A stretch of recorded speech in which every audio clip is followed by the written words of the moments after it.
ఆదికాండం తీయండి అందరూ, 1వ అధ్యాయం చదవండి.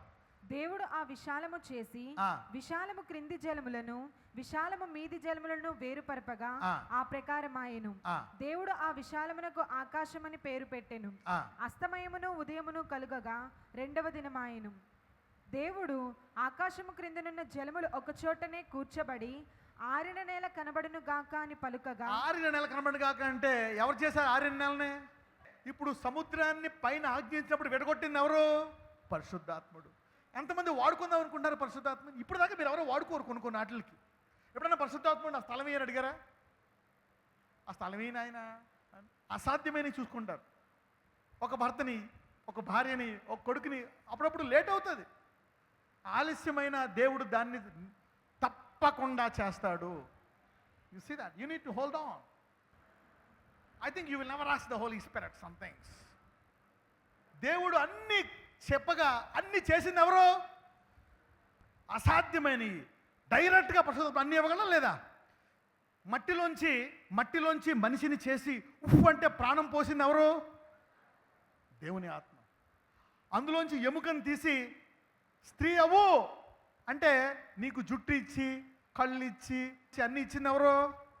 ఇప్పుడు దాకా నేనేది బాధ పెడుతుంది? పరిశుద్ధాత్ముడా నా అప్పులు తీర్చు, పరిశుద్ధాత్ముడా నా కొడుకు మనస్సు మార్చు, నా భర్తను మార్చు, పరిశుద్ధాత్ముడా నాకు ఇల్లు ఇయ్యి, పరిశుద్ధాత్ముడా నాకు కొత్త కిడ్నీలు ఇయ్యి, పరిశుద్ధాత్ముడా నాకు నాలో ఈ బలహీనతను వేరుతో ఎండిపోయేటట్టు చేసేయి, నన్ను ఇంకా నీతిమంతుడిగా తీర్చు, నన్ను ఇంకా పరిశుద్ధుడిగా మార్చు, పరిశుద్ధాత్ముడా వృద్ధాప్యంలో నాకు యవ్వన బలాన్ని దయచేయి, పరిశుద్ధాత్ముడా నాకు మంచి భర్తను తీసుకురా, భార్యను తీసుకురా.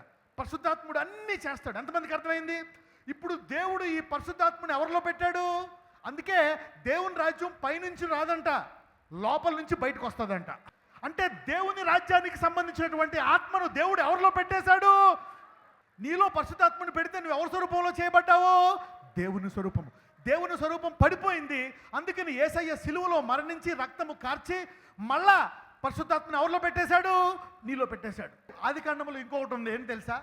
అది ఆయన పలకగా పరిశుద్ధాత్ముడు దాన్ని చేయగా ఆయన వాటిని చూచి ఏమన్నాడంట?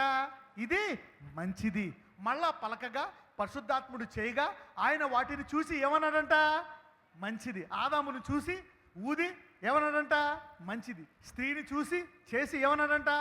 ఇప్పుడు నువ్వు ప్రార్థించినది అతను చేస్తాడు, నువ్వు చూస్తావు, అది మంచిదని పలుకునుగాక. పక్కన చెప్పు, నువ్వు అడిగింది నువ్వు చూసి మంచిది అంటావు అని చెప్పండి. ఇదే స్వరూపము, దైవ స్వరూపము. ఈరోజు మీరందరూ దైవ స్వరూపములో ఒక భాగాన్ని నిర్వర్తించారు. This is the nature of a divinity to do this. Okay, to do this.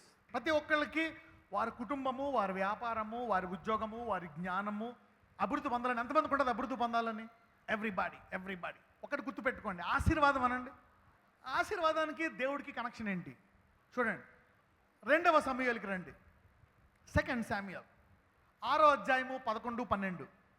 యెహోవా మందసము 3 నెలలు గిత్తీయుడగు ఒబేదేదోము ఇంటిలో ఉండగా యెహోవా ఒబేదేదోమును అతని ఇంటి వారినందరినీ ఆశీర్వదించెను. దేవుని మందసము ఉండుట వలన యెహోవా ఒబేదేదోము ఇంటి వారిని అతనికి కలిగిన దానినంతటిని ఆశీర్వదించుచున్నాడని సంగతి దావీదునకు వినబడగా. దేవుడు ఇక్కడ మందసము ఒబదేదము ఇంట్లో ఉంటే ఒబదేదము ఇంటివారు అతనికి కలిగినటువంటి మేక, చెట్టు, వరి, పంట అన్నీ ఏమైపోయాయంట? ఆశీర్వదించబడ్డాయంట. అంటే దేవుడు ఎవరితో అయినా తోడుగా ఉంటే ఇమ్మాన్యుయల్ అనండి. ఇమ్మాన్యుయల్ అంటే ఏంటి? ఇప్పుడు యెహోవా మందసం ఎక్కడికి వచ్చింది? ఒబదేదం ఇంటికి. ఇమ్మాన్యుయల్ అంటే ఏంటి? యేసు దేవుడిని తోడుకోండి. ఎలా ఉన్నాడు? పరిశుద్ధాత్మనండి. ఇప్పుడు దేవుడు ఒక వ్యక్తిలో ఉంటుంటే ఆ వ్యక్తిని ఏం చేస్తాడు? ఆశీర్వదిస్తాడు. దేవుడు అబ్రహాముని పిలిచాడు. అబ్రహాం హాయ్ అన్నాడా? హాయ్, అంతే. ఎవరైనా హాయ్ అన్నారు అనుకో, నువ్వేం చేస్తావు? హాయ్ అంటావు, అంతే, అయిపోయింది. కానీ దేవుడిని హాయ్ అన్నావు, దేవుడు అంటాడు తెలుసా? I will bless you hi అంటాడు. సమస్తము సృష్టించిన దేవునికి నువ్వు ఉదయకాలాన్ని ఆయన వాక్యం చదివి ప్రేయర్ చేసి హాయ్ చెప్తే ఆ దినమంతా ఆశీర్వాదాలే. Don't begin your day with busy schedule. అందుకే ప్రతిరోజు ఏదో షెడ్యూల్తో వెళ్ళిపోక, పొద్దున్న లెగ్గానే డోంట్ సీ దిస్ థింగ్స్. దేవుడు ఆశీర్వదించగా నరుడు దాన్ని మార్చలేడు. దేవుడు పలకగా అది జరుగుతుంది. దేవుడు ఆశీర్వాదాన్ని మనుష్యుడు కూడా మార్చలేదు. నీ తల్లిదండ్రులు మార్చలేరు, బంధువులు మార్చలేరు. ఎంతమందికి అర్థమవుతుంది? ఓకే, ఇక్కడ దేవుడు అన్న ఆశీర్వాదం అన్న ఒకటే. ఎంతమందికి అర్థమైంది? When you say God, it's blessing, power. Is power. Engineer power, doctor there is a power. He can give medicine, he can solve your problem. అందరూ పక్కన చెప్పండి, దేవుడు అన్న ఆశీర్వాదం అన్న ఒకటే అన్నాడు. అలాగే దేవుడు ఏమంటాడు? ఏం ఆశీర్వాదాలో చెప్పు, ఏం ఆశీర్వదించాలని అంటాడు. దేవుడు నీకు తోడుగా ఉండి ఆశీర్వదింపడకుండా ఉండడం అసంభవం. ఎంతమందికి అర్థమైంది? So God and the word blessing are synonyms. God and the word healing are synonyms. You see that? God and holiness are synonyms. అందరూ చెప్పండి, దేవుని నామము ఆశీర్వాదము నామము ఒకటే అనండి. దేవుని నామము స్వస్థత ఒకటే అనండి. దేవుని నామము అద్భుతము రెండు ఒకటే అనండి. దేవుని నామము పరిశుద్ధత రెండు ఒకటే అనండి. You see that? You should know this things so that it will differentiate you. ఈ రోజు ఈ వాక్యం మిమ్మలను సామాన్య ప్రజల నుంచి మిమ్మలను వేరుపరచునుగాక. ఈ వాక్యం మిమ్మల్ని ఏం చేస్తుందంట? వేరుపరుస్తుందంట. రోమీయులకు రాసిన పత్రిక. ఇప్పుడు ఒక లోతైన వాక్యం చెప్తున్నాను. ఎంతమంది సిద్ధంగా ఉన్నారు? ఓకే, చూడండి. నీవు చిన్నపిల్లోడికి కత్తి ఇస్తావా?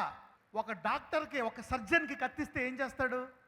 నీ గడ్డను తీసేస్తాడు, చక్కటి బిడ్డను బయటికి తీస్తాడు, రోగం తీస్తాడు, ఆ ఎముకలో ఉండే రక్తాన్ని మార్చేస్తాడు, నీ శరీరాన్ని బాగు చేస్తాడు, ఇరిగిపోయిన ఎముకను బాగు చేస్తాడు. ఒక మంచి వంటోడికి కత్తిస్తే ఏం చేస్తాడు? మంచి కూరలు వండి పెడతాడు. ఓకే, అదే ఒక వడ్రంగి కత్తిస్తే ఏం చేస్తాడు? కుర్చీలు, సోఫాలు అన్నీ చేసి పెట్టేస్తాడు. So you need to know how to use a knife. అలాగే కృప అనేది నిజముగా రక్షింపబడిన వారికి. ఎవరికి? Grace is for people who are saved, who are beginners, who are saved people. Alright, ఇప్పుడు రోమీయులకు రాసిన పత్రిక 6వ అధ్యాయము 17-18. మీరు పాపమునకు దాసులై ఉంటిరి గాని ఏ ఉపదేశ క్రమమునకు మీరు అప్పగింపబడితిరో దానికి హృదయపూర్వకంగా లోబడిన వారై. అగైన్ రెండు రాసుకోండి. Servant of sin, servant of righteousness. Right down these two things. పాపానికి దాసుడు, నీతికి దాసుడు. పాపానికి దాసుడు, నీతికి దాసుడు. పాపము నుంచి విడుదల, నీతి నుంచి విడుదల. Free from sin and free from righteousness. అది కూడా రాసుకోండి కింద. అగైన్ ఇక్కడ ఏమనుంది? మీరు పాపమునకు దాసులై ఉంటిరి కానీ ఏ ఉపదేశ క్రమమును మీరు అప్పగింపబడితిరో దానికి హృదయపూర్వకంగా లోబడిన వారై. అంటే ఇప్పుడు మీరందరూ యేసుకు లోబడ్డారు. అందుకే ఈ వాక్యం వినడానికి.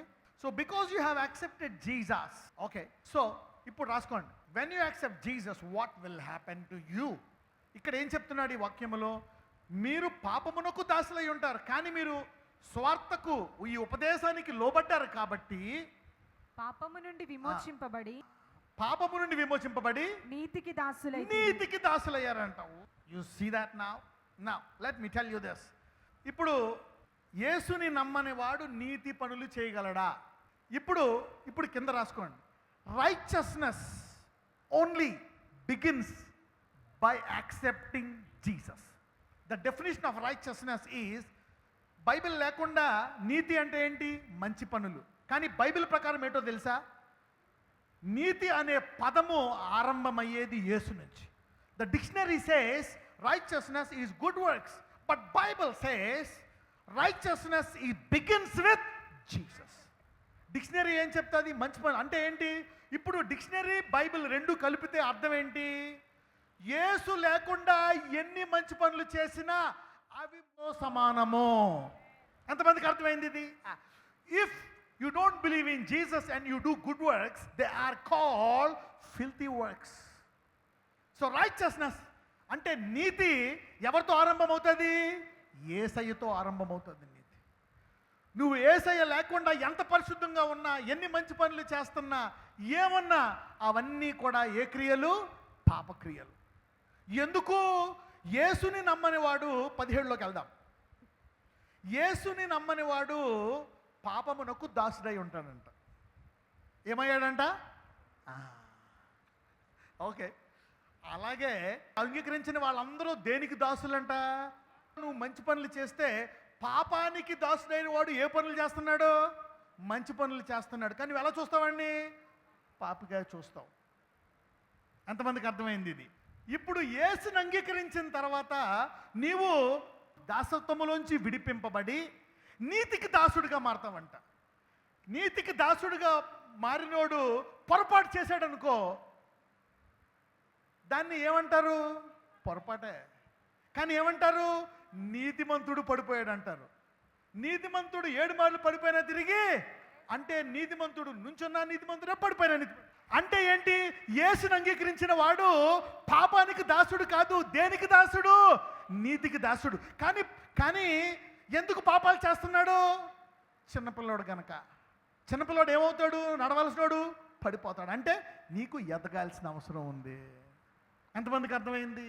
ఇప్పుడు మీరు మంచి పనులు చేస్తే వాటినే దేవుడు నీతి క్రియలుగా అప్రూవ్ చేస్తాడు. వేరే వాళ్ళు మంచి పనులు చేస్తే వాళ్ళందరూ దేనికి దాసులు? పాపానికి దాసులు. మంచి పనులు చేస్తే ఇన్వాలిడ్. నీతికి దాసులు మాత్రమే మంచి పనులు చేస్తే వ్యాలిడ్. అంటే ప్రతిదీ దేంతో ఆరంభమవుతుంది? యేసుతో. అందుకనే యేసు లేకపోతే మంచి పని అనే పదానికి అర్థమో లేదు.